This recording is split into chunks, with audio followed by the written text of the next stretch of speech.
नमस्कार, वंदे मातरम। मैं हूं श्यामगिरी। आप देख रहे हैं हमारा चैनल मुद्दा भारत का। मुद्दा भारत का यानी मुद्दा आपका, मुद्दा है देश की राजनीतिक खबरों का। आज हमारे पास विषय है, मोदी जी जो है 75 साल के बाद जो है रिटायरमेंट ले रहे हैं। अगर ले रहे हैं तो अगला चेहरा कौन होगा, ये भी चर्चा का विषय है। क्योंकि जिस हिसाब से चल रही सब चीज़ें, सब जिस तरह से उनका आगे का जो पड़ाव चल रहा है, उसको देखते हुए साफ साफ ऐसा लग रहा है कि अब 75 साल के बाद जो है नियम उनके ऊपर लागू हो जाएगा। सर, आप क्या मानते हैं सर, लागू होना चाहिए कि नहीं होना चाहिए? होना चाहिए। और अच्छी खबर ये है कि बीजेपी के किसी कद्दावर नेता बोलते हैं उसको, उसने बोला है ये कि भाई मोदी बहुत तत्वनिष्ठ है। Modi is a man of principle, और जो दूसरों के लिए वो लागू करते हैं वो खुद के लिए लागू करके एक हमेशा आदर्श लोगों के सामने रखने की कोशिश भी करते हैं। आज तक उन्होंने बहुत बार ऐसा किया है कि भाई जो आदर्श है उसका अनुकरण किया है।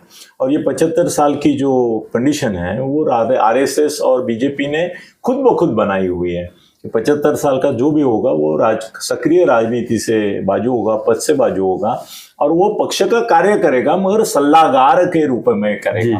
तो मुरली मनोहर जोशी, आडवाणी जी वगैरह सब सलाहकार मंडल में चले गए हैं 75 साल होने के कारण।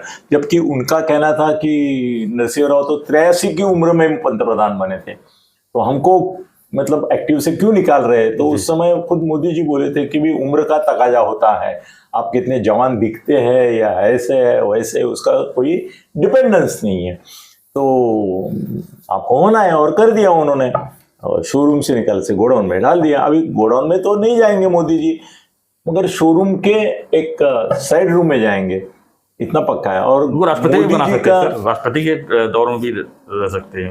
वो बात अभी तक मुझे किसी ने उसके बारे में कुछ बोला नहीं कि वो राष्ट्रपति। पिछले कुछ दिनों में चर्चा थी, पिछले चुनाव प्रधान के बदले राष्ट्रपति और राष्ट्रपति को काफी पावर दिया जाएगा भारत में, जो चीजें चल रही है। तो घटना दुरुस्ती करनी पड़ेगी।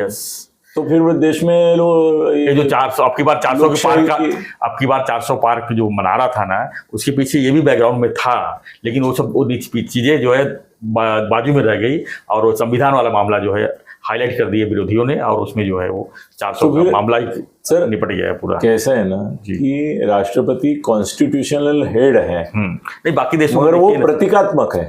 अमेरिका का राष्ट्रपति है, वहां पंतप्रधान नहीं है। कुछ देशों में राष्ट्रपति, बांग्लादेश में राष्ट्रपति भी है और पंतप्रधान भी है, और पंतप्रधान पावरफुल रहता है। ये कैसा होगा कि कमिश्नर को एडिशनल कमिश्नर ऑफ पुलिस किया, या मुख्यमंत्री को उप मुख्यमंत्री किया, जहां वो हमारे यहाँ हुआ है।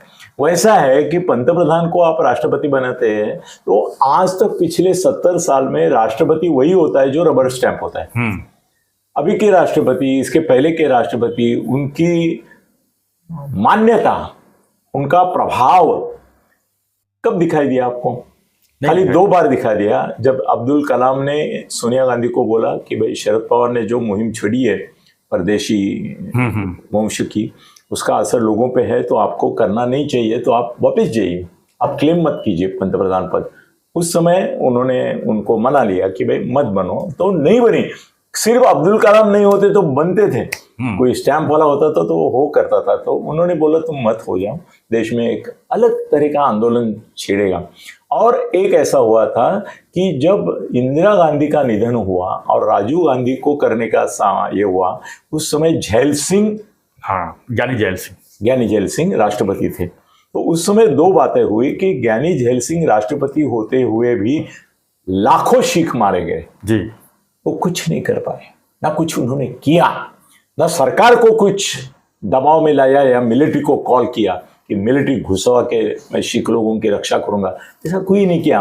उल्टा ऐसा किया कि उन्होंने पार्टी में और मिलिट्री में भी ऐसा कहा जाता है कि एक अपनी लॉबी बना के मैं राष्ट्रपति पद से रिजाइन करता हूं, मुझे पंतप्रधान बनाओ देश का। एक तो सिख लोगों का हत्याकांड हो रहा है, उसके पार्श्वभूमि पर देश में भी थोड़ी सी एक ये आ जाएगी कि भी सिख को ही इन्होंने बनाया है। मतलब इंदिरा गांधी ने सिख उनके जो थे बॉडीगार्ड, उनको हटाने का उनका रिपोर्ट आया था कमांडो का जो इंचार्ज रहता है कि सिखों को हटाओ, उनके मन में दूर तक ये भावना है ब्लू स्टार ऑपरेशन की वजह से, तो इन्होंने बोला कि मैं किसी जाति धर्म भेद मानती नहीं हूँ और देश प्रेमी और देशभक्त जाति या धर्म से नहीं होता है।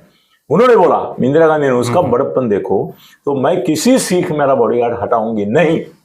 और उसका परिणाम ये हुआ, और वही हुआ, 2 सिखों ने उसको मार दिया। उसका परिणाम ये हुआ, दंगे हुए, ये हुए, मगर जैल सिंह ने ये नहीं किया। और जैल सिंह इस हद तक गिरे थे कि अगर राजीव गांधी को जबरदस्ती बना जाता है तो मिलिट्री का सहारा लेके भी मैं एक कोप विद्रोह ऐसा पैदा करूंगा कि मैं प्रधानमंत्री बन जाऊंगा, कि situation is abnormal so I take over as पंतप्रधान।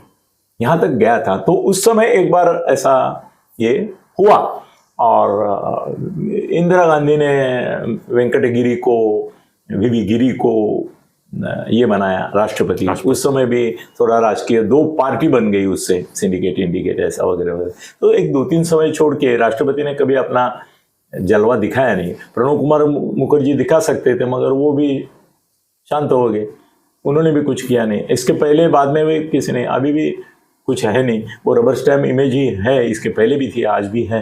तो राष्ट्रपति बनाने में उनको कोई मतलब नहीं है। फिर घटना दुरुस्ती करने के लिए 400 पार होना चाहिए था, वो है नहीं, हुआ नहीं, वो भी नहीं हो पाया। और नीतीश कुमार और ये मान्य नहीं करेंगे। उल्टा उनका दाव तो ऐसा रहेगा कि अभी मोदी अगर रिजाइन कर रहे हैं तो अभी उनकी बारी हो गई 2 साल की, उसके पहले 10 साल की, तो 12 साल बीजेपी का प्रधानमंत्री है, अब मुझे प्रधानमंत्री बनाओ।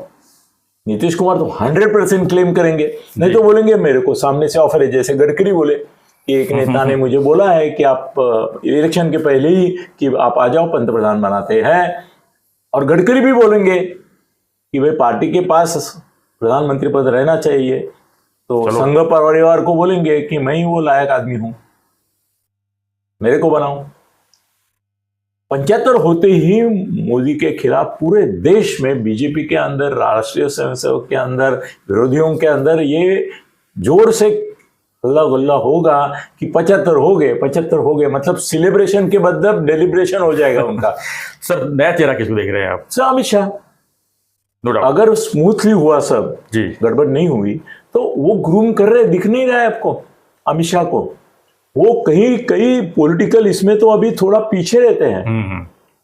वो अमित शाह ही को सामने करके कर रहे हैं, क्योंकि उनके मन में अमित शाह है, उनके मन में आदित्यनाथ कतई ही नहीं है, फडणवीस भी नहीं है, शिवराज सिंह भी नहीं है।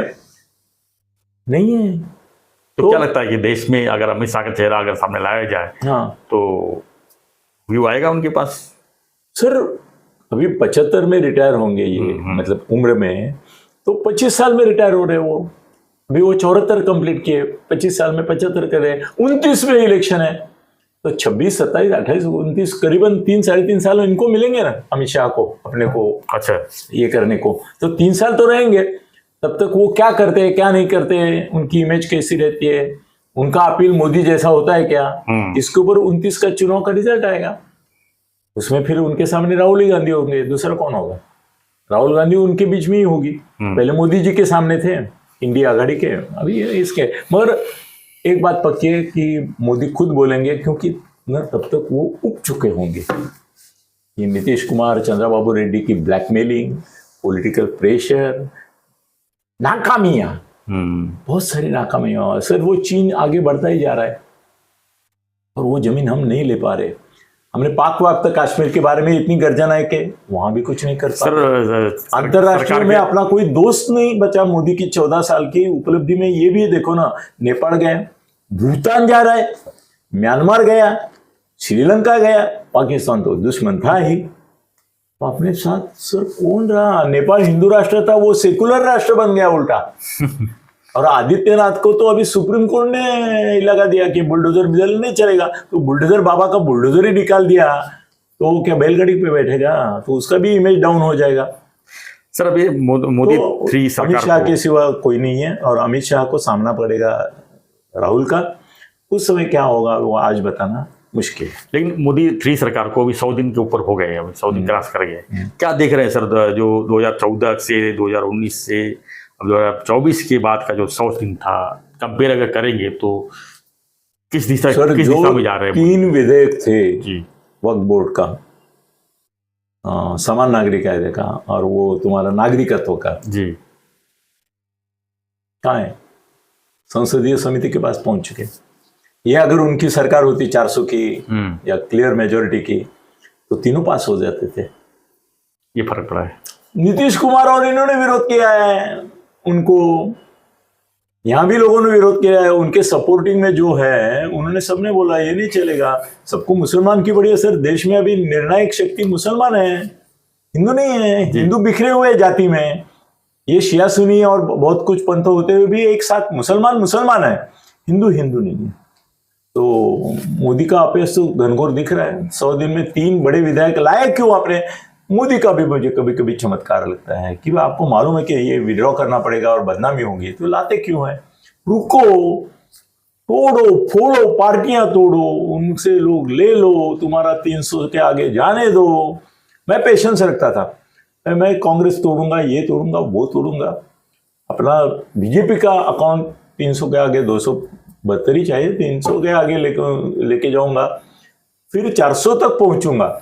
छोटी छोटी पार्टियां बिटिया सब ले लूंगा। क्या है सर, ये पैसे के भूखे कुत्ते हैं सब, उनको उनका टुकड़ा डाला तो साथ हमें आ जाते हैं। छोटे छोटे राज्य में जो पार्टियां हैं ना, वो अभी भी देख रहे हैं हम लोग इलेक्शन में भी, वो कुत्ते हैं, उनको भाकरी देने का है। इनके भाकरी क्या है? इनके पूरन पूरी है देने के लिए।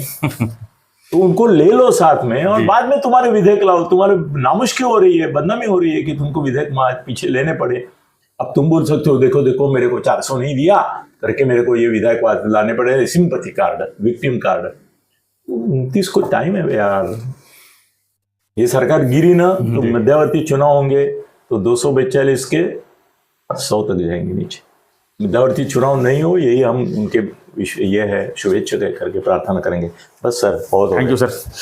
तो फ्रेंड्स, नवरात्रि की आपको शुभकामनाएं देते हैं। आज से नवरात्रि शुरू हुई है, अब 10 दिन तक जो है नवरात्रि के ऊपर जो है लाइव डांडिया भी हम अपने चैनल पर चलाएंगे। रात को 8 से लेकर 10 बजे तक जो है हम जो ठाणे की डांडिया है, रास रंग 2024 डांडिया है, उसको हम लाइव 2 घंटा दिखाने जा रहे हैं। इसमें जो है हनीफ असलम और उमेश बारूद का जो है बॉलीवुड के ये संगीतकार हैं, और ये इनके बॉलीवुड का ढोल किंग कहा जाता है। तो इनकी जो लाइव परफॉर्मेंस हो रही है ठाणे में, उसकी हम जो है लाइव टेलीकास्ट आप तक दिखाएंगे। तो बने रहिए हमारे साथ, देखते रहिए हमारा चैनल मुद्दा भारत का। चैनल को लाइक, शेयर और सब्सक्राइब जरूर करें। धन्यवाद। जय हिंद, जय महाराष्ट्र, जय श्री राम।